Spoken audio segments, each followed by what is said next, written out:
Do I have your attention? Do I have your attention? Do I have your attention? Do I have your attention? Do I have your attention? Is you taking notes?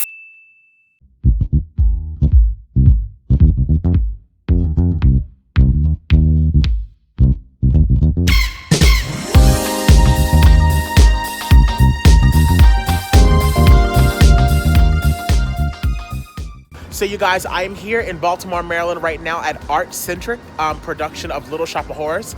It's being put up at the Motor House right now. As you guys can see, they have a very, very decorative background. This is a fantastic way to bring the culture to life as you enter into the Motor House, which is one of my favorite parts about coming to this theater. So I'm going to be watching the show, and then I'm going to come back and give you guys my opinion on what I thought about the show, because honey, this is simply my opinion. Okay, so look, honey, now I done already told y'all this is simply my opinion, so don't get mad. Now look, I just finished seeing ArtsCentric's production of Little Shop of Horrors, which is playing in Baltimore, Maryland right now at the Motor House from July 26th to August 17th. So you guys, as a whole, I think the show was actually really, really well done. I like to think that the theater experience starts from the moment you get out of your vehicle to the moment you sit in your seat till the time you get back into your car to go home. And so that's the way that I'm going to be doing my reviews for all of the shows that I see on this series of Simply My Opinion. So this particular venue, Motor House, is not ArtsCentric's home theater. They actually have just gotten their own space that will be officially open, I think, October 1st. So what I'm going to do is I'm going to leave the link to their website down in the description box below, so that if any of you guys live in the DMV or are visiting the DMV, you can always check up and see what shows they're doing. Anything from shows to concerts to workshops, you know, Christmas stuff. They always have something going on. But so this theater, the venue that they're at right now, is at the Motor House in Baltimore. The parking lot is extremely convenient. It's right next to the theater. And as you guys can see, as you walk into the space, there's this beautiful, beautiful graffiti art that is what I'm assuming is done by the locals of Baltimore. So you are already brought into a cultural experience immediately. Walking into the venue, getting your tickets, concessions, everything is really straightforward, extremely simple. One of the things that I do appreciate about ArtsCentric is that their concessions are only $2. Now, this is the thing. I think a lot of times, you know, people, you know, empty out their bank accounts to take their kids to go see these shows, or even to take themselves to see these shows. And sometimes you want to have a snack. Sometimes you want to have a cocktail, honey. Sometimes you want to have an old Pepsi.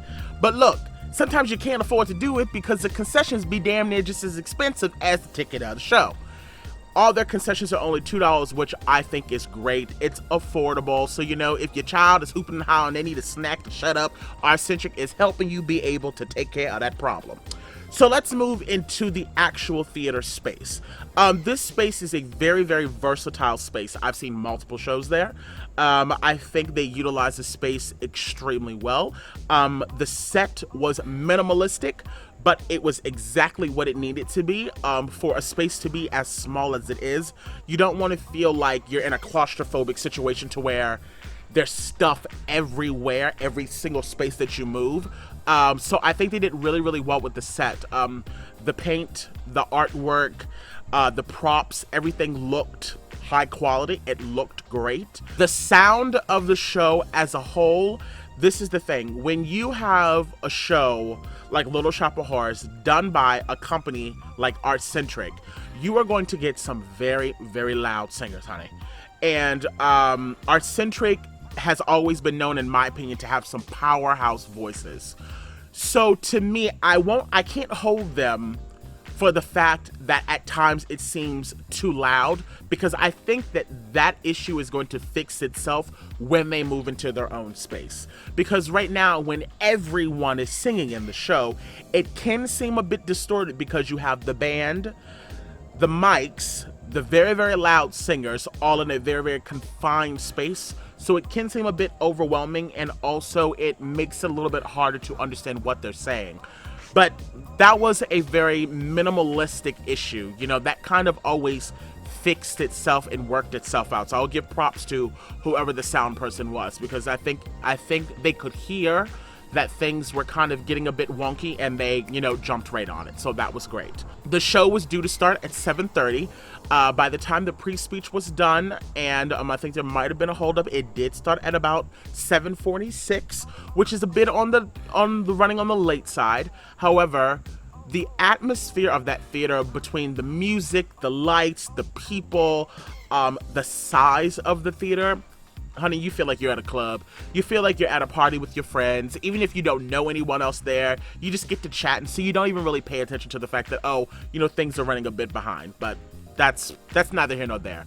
The show was great. I enjoyed it. So there's a few people that really, really stood out to me in this production, and one of them was a young lady that played Audrey. I thought she did a fantastic job.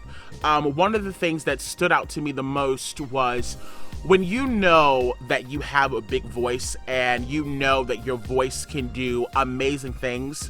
To me, personally, because honey, this is simply my opinion, it is extremely enticing to see a vocalist know when to hold back and know when to let it go.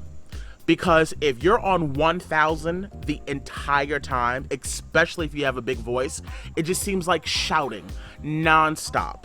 And the young lady had great nuances to her voice, which I thought was really pleasing to the ear, because then it made me appreciate when she did sing her bigger notes or her higher notes. It made it that much more impressive to see that she had control over her voice. So I really, really enjoyed her.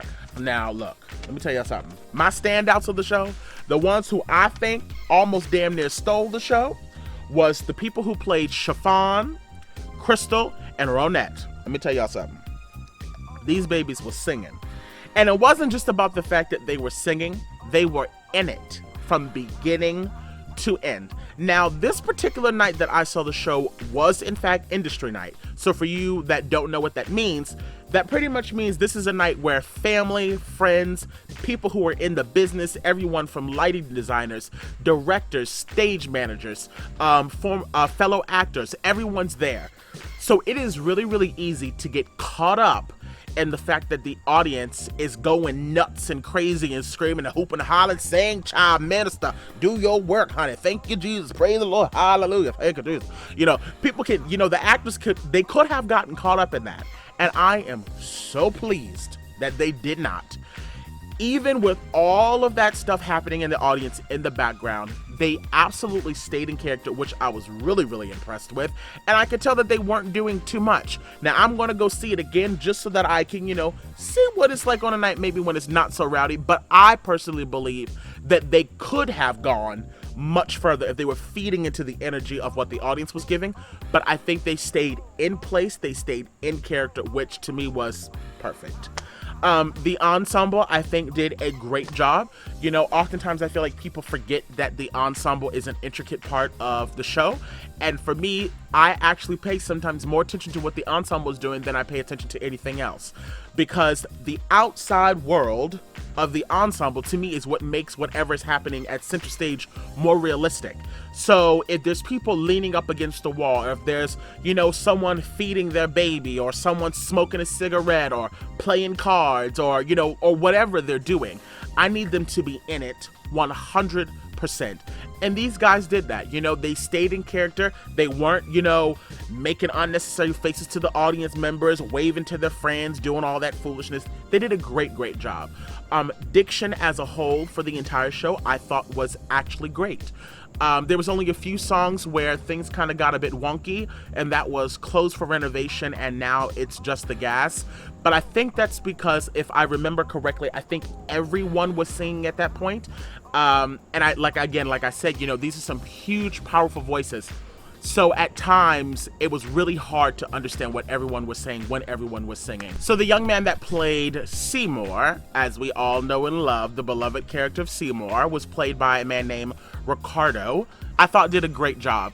It's interesting. When you go see a show like this, you kind of have to go in and be prepared to see a lot of camp and, you know, see a lot of, you know, overacting and foolishness and all that, because that's just, Little Shop of Horrors to me is meant to be a fun time.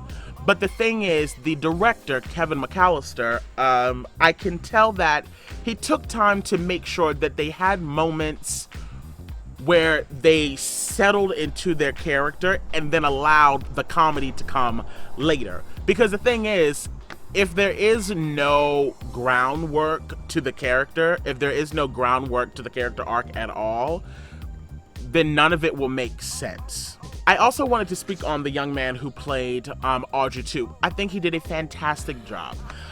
You know, it's interesting. I think there is a time and a place when it comes to riffing and running. Now, this is simply my opinion, okay? There is a time and there is a place for riffing and running. I don't want to hear no damn runs every 10 seconds because I need to know that you actually know what the melody of the song actually is. And I will say, I think he did a great job. There was a good balance. There were times when I thought for a split second that this was about to be a Mariah Carey concert and that baby was going to be riffing and running the entire time, and he didn't do that. So that made me really, really happy. I thought he did absolutely great. He was hilarious. Yeah, I really enjoyed that. The puppetry looked great. The set looked great. The costumes looked great. I would definitely suggest that if you guys are in the DMV, definitely go check out this production of Little Shop of Horrors at ArtsCentric, which is being held at the Motor House in Baltimore, Maryland. Like I said, it's being played July 26th through August 17th. I'm going to leave the link to this theater company down in the description box below. They are actually going to be moving into their own location October 1st. And I am really thrilled for them. I think they have done some fantastic work over the years. I definitely have seen the growth in them. I definitely think that they are more than ready to be in their own space. I think they are definitely deserving of that because they have been putting in the work for a very, very long time. But yeah, overall, I think it was a great, great night. Hey, you guys, I want to thank you guys so much for tuning into episode 1 of Simply My Opinion, honey. If you like this video, make sure that you thumbs it up and comment down below. As always, y'all stay cute and take care. Bye. Simply Food by TY.